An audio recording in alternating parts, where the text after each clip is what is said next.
Hello, crazies, and welcome to another and possibly the final book recommendation for a while because I'm going to college. I might do a couple. I might do a couple of videos at college, but I don't know how many I would do.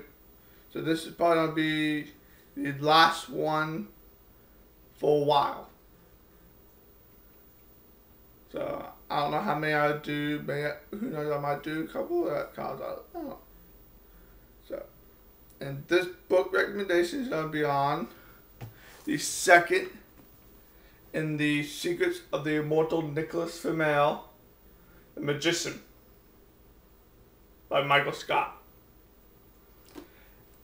It is 461 pages.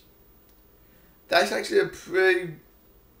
Some people would say that's probably a big book. I'd say that's probably maybe a medium-sized book. Because when you read something like the fifth Harry Potter and Order of the Phoenix, or Breaking Dawn, or The Count of Monte Cristo, or the American Tragedy, 461 pages is not long. Because those books nearly are 1,000 pages. So 461, I'd say that's about a normal page book. It's just normal. So let's get to the recommendation. The book, it continues right where we left off in the first one. We left off. This is not be a spoiler. We left off entering the ley lines. I think that's how you say it. I think it's ley lines that crisscross the whole world, whole planet Earth, whole planet crisscross, and it's little portals. They jumped through a portal, and it basically took them to Paris. That's by the end of the spoiler. So they're now in Paris, where the immortal Nicholas Flamel lived his mortal life before he became immortal.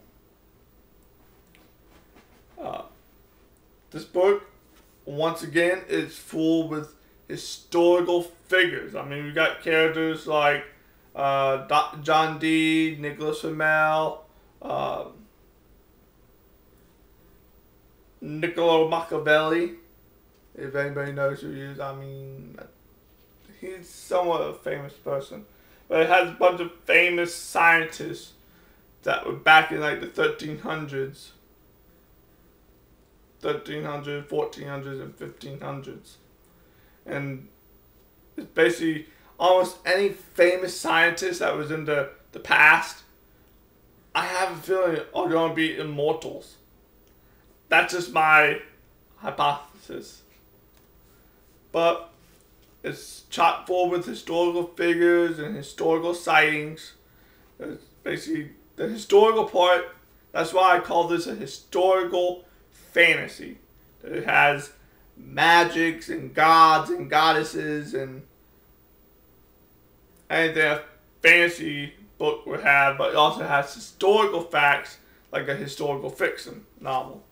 Like, I think the Jim Doyle trilogy takes place in the Victorian era.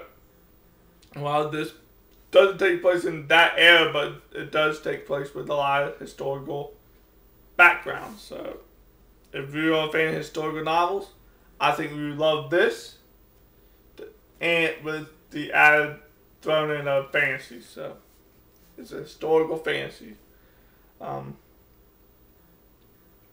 Also, there's more.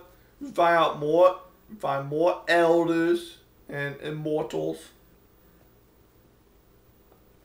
Again, it's multiple point of views. Sorry, something was in my mouth. Sorry. There again are multiple point of views, which I like. We know when he's gonna switch. We see possible point where they don't switch. Cause again, it follows 3 days, or actually probably say 2 days, just like the first one is 2 days. But the last chapter is day 3. There's only one chapter of day 3. So the third book would most likely pick up with Monday, June 4th. So it's basically, it's spans of like 2 days, 3 days, might be 4 days in the next one, I don't know. But I find that interesting that this whole novel is just 3 days. So that part's interesting. But see, being span of 3 days, that kind of makes the writing style a little weird, because he jumps around a lot. Just like, he'd be following Nicholas Flamel, then he'd jump to John D, and then out of nowhere he'd jump to Penelope. I mean, they might be in Paris, but then the next chapter it'd take place in San Francisco. So it does get a little weird, and it's, you have to get used to it again. I mean, you really have to get used to the writing in this book, but once you get past that, it's a great action-packed novel. Like, the only downside is the writing style, and I would say I don't really like it that they, like, when they're trying to learn the different magic, like in the first one,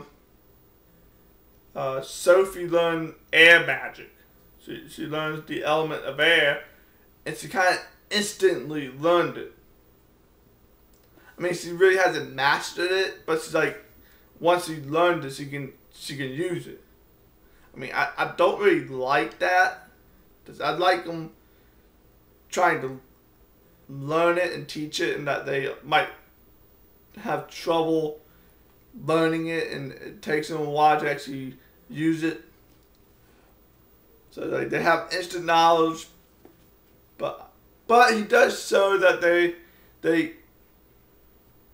might have some control over it, but they like might try to use the magic, but then it doesn't happen. It's like they don't have enough strength, or they don't have enough control over the substance to be able to manipulate it. So at least he has it where they are still learning, but they have an instant knowledge of how to use it. Like, they can use wind magic or fire magic, but she doesn't know all its secrets and all its wonders that it can do. So I do like that he did leave some unknowns, but not a lot. So that's one of the downsides, that they get, that the twins have, that when they learn an element, they get instant knowledge. Don't like it. Don't really like it like that, but that's just a little pet peeve. And the writing style, again, it's kind of blasé. So, again, I give it a thumbs up. Again, I don't know if I'm going to switch my rating system. Be on the lookout for a video that might detail my rating system. I don't know. But this is a great series. If you're looking for a series to get into, this series, along with Air Chronicles, is a great series to get into, because those two series would knock my socks off. So this has been a recommendation for The Magician by Michael Scott. And all I have to say is live and let live, and keep on reading. Bye.